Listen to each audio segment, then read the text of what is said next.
សូមស្វាគមន៍អ្នកទាំងអស់គ្នាមកកាន់ channel រៀន IT សាជាថ្មីអ្នកទាំងអស់គ្នាអូខេចឹងថ្ងៃនេះយើងនឹងសិក្សានៅលើមេរៀន CSS តែម្ដងអ្នកទាំងអស់គ្នាក៏ប៉ុន្តែថ្ងៃនេះគឺយើងគ្រាន់តែណែនាំឲ្យអ្នកទាំងអស់គ្នាស្គាល់អំពីអ្វីទៅដែលហៅថា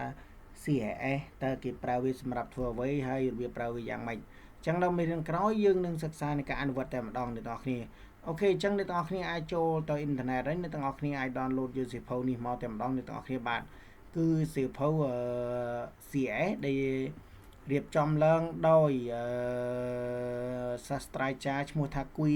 ទឹកតារាអ្នកទាំងអស់គ្នាដែលគាត់បាន free ចែកចាយតាមប្រព័ន្ធ Bayon Hosting អញ្ចឹងអ្នកទាំងអស់គ្នាអាចចូលទៅ download បានអ្នកទាំងអស់គ្នាអូខេហើយសៀវភៅនេះគឺថាសម្រាប់បង្រៀននៅមណ្ឌល ITEC អ្នកទាំងអស់គ្នាបាទហ្នឹងហើយអូខេអញ្ចឹងខ្ញុំបាន download ពីសៀវភៅនឹងមកដោយសារតែខ្ញុំឃើញនៅក្នុង website មានគេ free ច្រើនអញ្ចឹងខ្ញុំ download មកអ្នកទាំងអស់គ្នាអាចចូលទៅកាន់ website ហ្នឹង download មក search ក្នុងអ៊ីនធឺណិតក៏បានដែរ CS ខ្មែរនឹងចេញហើយអ្នកទាំងអស់គ្នាបាទហ្នឹងហើយអូខេហើយឡើយមុននឹងចូលដល់មេរៀននេះខ្ញុំសូមបង្ហាញនៅ website មួយដែលសំខាន់សម្រាប់អ្នកទាំងអស់រៀនសរសេរបង្កើត website តែម្ដងអ្នកទាំងអស់គ្នាដែលតាក់ទងជាមួយនឹង website W3 School អ្នកទាំងអស់គ្នាបាទហ្នឹងហើយ website ហ្នឹងគឺវាមានសារៈសំខាន់ណាស់ចំពោះអ្នកដែលរៀនបង្កើត website អ្នកទាំងអស់គ្នាបាទហ្នឹងហើយអញ្ចឹងវាមានច្រើនមែនទែនអ្នកទាំងអស់គ្នាបាទហ្នឹងហើយអ្នកទាំងអស់គ្នាគិតតែចូលទៅកាន់ website ហើយវាយពាក្យថា w3school.com មកអ្នកទាំងអស់គ្នានឹងឃើញហើយអ្នកទាំងអស់គ្នាចឹងនៅក្នុងនេះទាំងអស់គ្នាអាច log in ចូលទៅប្រើប្រាស់ក៏បានដែរចូល log in ចូលទៅសើចមានកម្មវិធីច្រើនសម្រាប់បង្រៀនទាំងអស់គ្នាចឹងនៅក្នុងនេះខ្ញុំគ្រាន់បង្ហាញចំពោះអ្នកទាំងអស់គ្នាដែលអ្នកដែលចង់រៀនការបង្កើត website ចឹងវាមាន HTML and CSS JavaScript មាន server slide មានអីក្នុងទាំងអស់ចឹងហើយទាំងអស់គ្នាបាទតើតោយើងអាចលេង bootstrap ក៏បានឥឡូវគេនិយមប្រើ bootstrap អ្នកទាំងអស់គ្នាបាទគេប្រើភ្ជាប់ bootstrap ដូចមាន style ស្អាតចឹងហ្នឹងអ្នកទាំងអស់គ្នាបាទហ្នឹងហើយចឹងខ្ញុំមុននឹងរៀន bootstrap អ្នកទាំងអស់គ្នាត្រូវចាំថាអ្នកទាំងអស់គ្នាត្រូវចេះ HTML CSS ជាមួយនឹង PHP Awesome អ្នកទាំងអស់គ្នាហើយ Java ហ្នឹងចាំយើងរៀនតាមក្រោយទៅអ្នកទាំងអស់គ្នាណាហ្នឹងហើយអូខេអញ្ចឹងចំណុចសំខាន់ដែលអ្នកទាំងអស់គ្នាត្រូវចេះគឺ HTML ចេះ HTML ដាក់តារាងកាត់តារាងដាក់អីដែលយើងបានរៀនពីមុនមកហ្នឹងអ្នកទាំងអស់គ្នាត្រូវចេះហ្នឹងចំពោះ CSS ហ្នឹងតួនាទីរបស់វាអូខេឥឡូវយើងបែកមកកាន់សៀវភៅយើងវិញអ្នកទាំងអស់គ្នាអញ្ចឹង CSS តួនាទីរបស់វាគឺគេប្រើវាសម្រាប់កំណត់យើងនិយាយចំមកគឺសម្រាប់កំណត់បើយើងនិយាយចំដូចម្សៅយើងសម្រាប់ make up ឲ្យមនុស្សស្អាតចឹងមនុស្សស្រីស្អាតចឹងដូចគ្នាចឹងដូចជា HTML គឺជាមនុស្សស្រីចឹង CSS គឺជាម្សៅអញ្ចឹងយកម្សៅទៅ make up ឲ្យHTML ហ្នឹងឲ្យស្អាតចឹងដូចគ្នាចឹងណាអានឹងគេចង់និយាយថាCSS នេះគេប្រើសម្រាប់ធ្វើឲ្យ website យើងមានសោភ័ណភាពស្អាតចឹងហើយអ្នកនរគ្នាហើយ CSS ដែលយើងប្រើហ្នឹងគឺយើងមាន2ហើយអ្នកនរគ្នាមាន2របៀបដែលគេប្រើទី1គឺគេប្រើ internal ហើយមួយទៀតគេប្រើ external ហ្នឹងអ្នកនរគ្នាចឹង internal គឺគេសរសេរផ្ទាល់ជាមួយនឹង code HTML តែម្ដងអ្នកនរគ្នាបានគេសរសេរផ្ទាល់ជាមួយនឹង code HTML តែម្ដង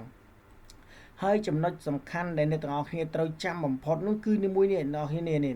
គឺ CSS statement ណាអ្នកទាំងអស់គ្នាអានឹងគឺអ្នកទាំងអស់គ្នាត្រូវតែចាំនេះអាកដាលនេះអាកដាលនេះអានឹងសំខាន់ជាងគេហ្មងចំពោះអានេះគឺកូដនេះដដែលទេបាទដែលយើងសរសេរនៅក្នុង HTML tag HTML នេះណានេះក៏ទី1វិធីទី2គឺគេប្រើយកពីខាងក្រៅគេថា external គឺគេយកពីខាងក្រៅដូចគេប្រើ real style sheet type CSS នេះហើយនឹង array ហ្នឹងជា part ហើយនឹងយក part របស់ CS យើងទុកឯងដើម្បីយកមកដាក់អញ្ចឹងអាកន្លែងនេះសំខាន់ណាស់បងប្អូននេះអានេះគឺជា style គេសរសេរអញ្ចឹងមកណាហ្នឹងហើយ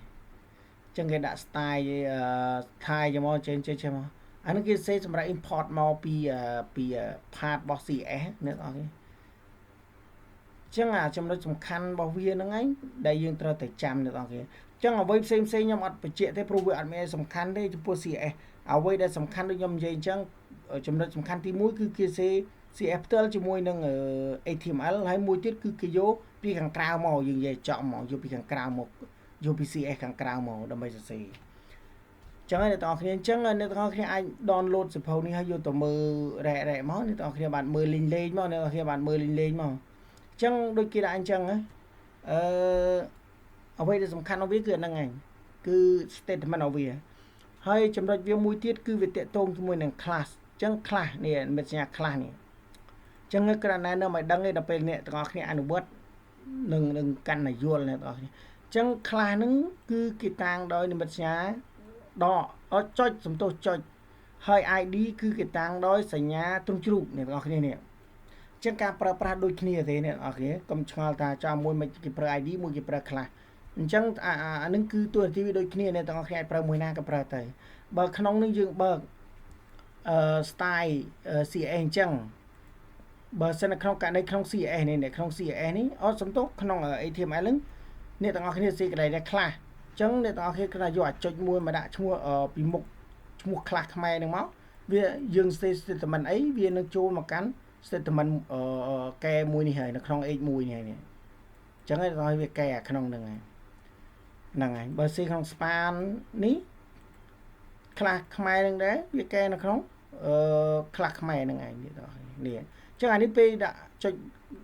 ខ្លះខ្មែរមកវាកែទាំងអស់នោះព្រោះអានេះខ្លះនេះឈ្មោះខ្មែរទាំងអស់នេះពីរនេះគឺវានឹងកែដូចគ្នានេះកែនៅក្នុងអានេះតែមួយ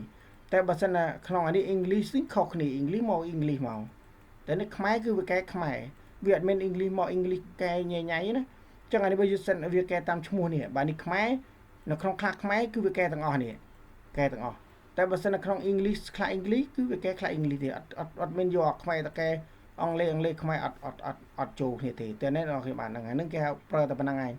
ហើយជាមួយ beta មួយនេះដែលគេប្រើហ្នឹងគេឲ្យយើង skill អាកន្លែងនេះគេឲ្យយើង skill តម្លៃអក្សរ Unicode យើងនិយាយចំ skill ខ្មែរយើងនិយាយចំណានឹង website នេះហើយគេប្រើអាហ្នឹងសរសេរដូចយើងបានមកមេរៀនចុងបញ្ចប់យើងហ្នឹង HTML ហ្នឹងគឺគេដាក់នៅក្នុង class head អញ្ចឹងណាហ្នឹងហើយ tag head សំទោស class អញ្ចឹងដាក់តាហ្នឹងចូលទៅវា skill ខ្មែរហើយអ្នកទាំងអស់គ្នាសេខ្មែរយ៉ាងម៉េចក៏វា skill ដែរអញ្ចឹងណាចឹងចំណុចសំខាន់វាមានតែប៉ុណ្្នឹងទេអត់មានអីទៀតទេអ្នកទាំងអស់គ្នាផុតប៉ុណ្្នឹងគេបង្រៀនយើងឲ្យ skill អំពី statement នេះអញ្ចឹងយើងនឹងរៀនទាំងអស់គ្នាជាមួយនឹង CSS ជាមួយនឹងចំណុចសំខាន់របស់វាគឺ statement នេះហើយដូចខ្ញុំនិយាយចឹង website ដែលសំខាន់ដែលយើងត្រូវចូលទៅមើលក្នុង statement របស់វាគឺមួយនេះអ្នកទាំងអស់គ្នាបាទនេះអញ្ចឹង color យើងត្រូវធ្វើយ៉ាងម៉េច color យើងត្រូវចុច color មកឃើញតែម្ដងនេះនេះ code color អញ្ចឹងនៅក្នុងនេះគេបង្ហាញ code color នៅក្នុងទាំងអស់អញ្ចឹងអ្នកទាំងអស់គ្នាគាត់ចុចលើ try it yourself មកវានឹងបង្ហាញ code detail ឲ្យយើងហើយនេះទាំងអស់គ្នាឃើញហើយនេះអានេះគឺ code គេសេក្នុង HTML ផ្ទាល់គេអត់បានសរសេរទាញចូលជា external ទេអញ្ចឹងណាអញ្ចឹងអ្នកទាំងអស់គ្នាសេចឹងមកឃើញនៅក្នុង link នៅខាងនេះអ្នកអស់គ្នាបាទកែទៅអូន website អានេះយើងសេទេវាត្រូវបង្ហាញកន្លែងនេះrun ជួយ run មកបង្ហាញអត់ឃើញអញ្ចឹងជាទូទៅវាត្រូវឃើញអ្នកទាំងអស់គ្នាកន្លែងហ្នឹងហ្នឹងហើយអានេះគឺជាអីកូដរបស់វាអ្នកនរគ្នានេះលក្ខណៈអ្នកនរគ្នាឃើញទេចង់បានអីយកនឹងមកអ្នកទាំងអស់គ្នាចង់បានអីគេ background CSS background អញ្ចឹងដាក់យ៉ាងម៉េចអ្នកនរគ្នាដាក់មកហ្នឹងហើយនេះគេដាក់នេះ body គេចង់ឲ្យ body background នេះគេយើងគ្រាន់តែ body ហើយនេះមួយមកហើយដាក់ background color មកនេះ light color អីមកចុចលើនឹងមកឃើញហើយនេះ class ត្រូវសូអ្នកនរគ្នាអញ្ចឹងណាអានេះគឺកូដរបស់វានេះវាសូចេះឃើញទេសូ background ចេះអ្នកនរគ្នាដោយសារ internet ខ្ញុំ slowព្រោះនេះវា run លើ internet มัน run កើតអញ្ចឹងអាហ្នឹងគេហៅ CSS គេអត់សេក្នុង HTML ដាក់ទេគេគ្រាន់តែសេដាក់តែប៉ុណ្ណឹងមកអ្នកទាំងអស់គ្នានេះ background នេះបើអ្នកទាំងអស់គ្នាចង់ដាក់អីពេល run មកវាដាក់ចេញនឹងឲ្យយើងអាកន្លែងកែបានទេអ្នកទាំងអស់គ្នាហើយដាក់ red អញ្ចឹងមកកែមក red background វាបើជាទូទៅយើងអ្នកទាំងអស់គ្នាត្រូវចាំលេខកូដវាវិញណាប្រើកូដល្អជាងអ្នកទាំងអស់គ្នាបើសិនជាអ្នកទាំងអស់គ្នាប្រើកូដគឺវាស្អាតតែម្ដងអ្នកទាំងអស់គ្នាយើងអាចរៀនលើនឹងក៏បានដែរណាយើងមិនចាំបាច់ប្រើកម្មវិធីនេះក៏បានដែរយើងរៀនលើនឹងក៏បានដែរមានច្រើនណាស់នៅក្នុងនឹងប៉ុន្តែអ្នកទាំងអស់គ្នាយកទៅសិក្សាទៅយកទៅស្រាវជ្រាវមកណាអ្នកទាំងអស់គ្នាបាទហ្នឹងហើយមើលអាហ្នឹងមក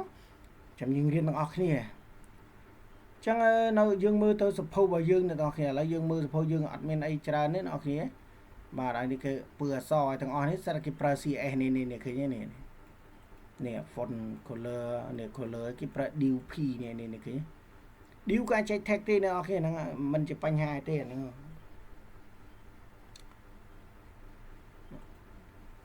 នេះក្នុងគេដាក់ body នេះ div p ចឹងមកស្វានជា tag គេមិនបញ្ហាទេអញ្ចឹងឥឡូវយើងរូតមកក្រមមកកន្លែងគេប្រើរបៀបប្រើ statement ហើយយើងរូតមកអស់ហើយចំណុចសំខាន់ដែលយើងរៀនចាំយើងរៀនតែអាណាវាមិនសំខាន់ខ្ញុំច្រឡោះចោលហើយព្រោះអី វាអត់សូវសំខាន់អញ្ចឹងណាវាមិនសំខាន់ទេអ្នកនរគ្នាមើលវាគ្រាន់តែថាវាអត់ត្រូវអ្វីដែលយើងត្រូវសរសេរ website អញ្ចឹងណាបើវាតាក់ទងជាមួយនឹងការសេ website យើងឬយើងយកនេះនេះអានេះគឺ website តម្រង website Yahoo អញ្ចឹងណាហ្នឹងហើយនេះគេបានប្រាប់ឲ្យនេះយូរហើយតែខ្ញុំគិតយូរនេះហើយនេះតម្រង HTML source code វាចេញអញ្ចឹងនេះឃើញ1 2 3ដល់អា CSS គឺវាចេញ style ចេះតែអ្នកទាំងអស់គ្នាបាននេះវា CSS layout អញ្ចឹងជាទូទៅពេលយើងសរសេរក្នុង HTML គឺវាបង្ហាញចេះប៉ុន្តែបើសិនអ្នកទាំងអស់គ្នាភ្ជាប់ជាមួយនឹង CSS អ្នកទាំងអស់គ្នាចង់ដាក់មកចេះក៏បានយ៉ាងណាក៏បានអញ្ចឹងណាទីនតាណាក៏បានដែរអញ្ចឹងវាលយតែអ្នកទាំងអស់គ្នាអានេះគឺ style របស់វានេះឃើញទេអ្នកទាំងអស់គ្នា banner slide content អញ្ចឹងអ្នកទាំងអស់គ្នាដាក់ចេះដាក់មកគៀនគ្នាក៏បានអញ្ចឹងណានេះមើលតលេទេអ្នកទាំងអស់គ្នាដឹងអញ្ចឹងនៅពេលអ្នកទាំងអស់គ្នារៀន CSS អ្នកទាំងអស់គ្នាកាន់តែយល់ច្បាស់ថាអូធ្វើយ៉ាងម៉េចបាន website យើងស្អាតអញ្ចឹងវាចេញ website ស្អាតនេះចង់ធ្វើអញ្ចេះក៏បាននេះឃើញទេចង់ធ្វើយ៉ាងម៉េចក៏បានយើងសេរីវាបានហើយទៅទឹងសេរីបានសេរីបានដាក់ពើអីមកស្អាតតែម្ដងនេះឃើញទេអ្នកនរគ្នា HTML យើងសេមកចេះ1 2 3 4 1អានេះសម្រាប់យើងដាក់ logo មកឬក៏ menu មកឬក៏អីមកអានេះដាក់ slide រូបភាពអស់ហើយមកណាហើយនេះ main នេះដាក់main content គឺយើងដាក់និយាយចំដាក់ទៅនៃ detail អីមួយច្រើនលើនឹងមកណាហើយនេះ right slide button ខាងក្រោមហ្នឹងហើយនេះគេកែដាក់ចាំមកស្អាតមកឃើញទេអ្នកអរគ្នាបាទហ្នឹងហើយឥឡូវយើងគេដាក់ step create layout នេះរាល់ការដាក់ page នៅក្នុង frame គឺគេប្រើ div ដើម្បីបង្កើតនៅ container សម្រាប់កំណត់ចំណងជាក់លាក់មួយណាហ្នឹងគេប្រើ div ហ្នឹងអ្នកទាំងអស់គ្នាអូខេ div ដែលគេប្រើជាទូទៅគេប្រើ div id និង div class នេះអញ្ចឹងអ្នកទាំងអស់គ្នាអានេះសំខាន់ណា div id និង div class ហើយគេកំណត់ float នេះ float នៃ div នីមួយ float left អានេះសំខាន់យើងត្រូវរៀននេះកន្លែងដែលយើងត្រូវរៀនណាអញ្ចឹងអាកន្លែងសំខាន់នឹងគេត្រឹមតែណាអញ្ចឹងមានតែ float នេះគឺកំណត់ div នេះអានេះមក div 2 div 3 div 4 div ចឹងមកអញ្ចឹងក្នុងមួយ div ហ្នឹងយើងដាក់មក div អីគេអានេះ div id កអញ្ចឹងយើងដាក់ div id កសេក្នុង CSS verb ទាញចូល verb អូអញ្ចឹងតែម្ដងយើងចង់ឲ្យវា left ចង់ឲ្យ right អញ្ចឹងមួយទៀតគឺគេខាងក្រោមគេប្រើគេ clear board វាមានកន្លែង clear code clear មួយទៀតអ្នកនរអត់ឃើញអ្នកខ្ញុំបានអញ្ចឹងពេលច្រើនអូតើពេលយើងសរសេរចាំមកយកអាក្រមបញ្ជាក់អីទៅណាវាបាន clear ក្រមតែបើសិនជាមានខាងក្រមគឺគេប្រើខាងក្រមកូដមួយទៀតខាងក្រមកូដ div នឹងគេប្រើ clear គេដាក់ clear board ឬណាន់នេះទៅណាអាស្រ័យលើអ្នកទាំងអស់គ្នាពេញចិត្តណានេះទាំងអស់គ្នាអញ្ចឹងអ្វីដែលយើងត្រូវរៀនគឺអានឹងឯងអ្នកទាំងអស់គ្នាដែលតាក់ទងជាមួយនឹង div អ្វីចំណុចសំខាន់នៅក្នុង website គឺគេត្រូវចេះប្រើហ្នឹងហើយបន្ទាប់មកទៀតគឺយើង design ទៅលើ statement របស់ CSS ហើយអ្នកទាំងអស់គ្នា complete ណានៅលើ website មួយនេះគឺល្អមែនទែនអ្នកទាំងអស់គ្នាអាចចូលទៅមើលបានអ្នកទាំងអស់គ្នានៅចំពោះ CSS យើងរៀនមានច្រើនមែនទែនអ្នកគឺច្រើនណាស់នេះយើងអាចដាក់កូដបតុងកូដអីទាំងអស់ច្រើនមែនទែនអ្នកទាំងអស់គ្នាអញ្ចឹងវីដេអូនេះគឺមានតែប៉ុណ្្នឹងទេខ្ញុំគ្រាន់តែណែនាំអ្នកទាំងអស់គ្នាឲ្យយល់អំពីតួនាទីខ្លះៗនៃ CSS អូខេជួបជាមួយខ្ញុំបាទនៅវីដេអូក្រោយបាយបាយ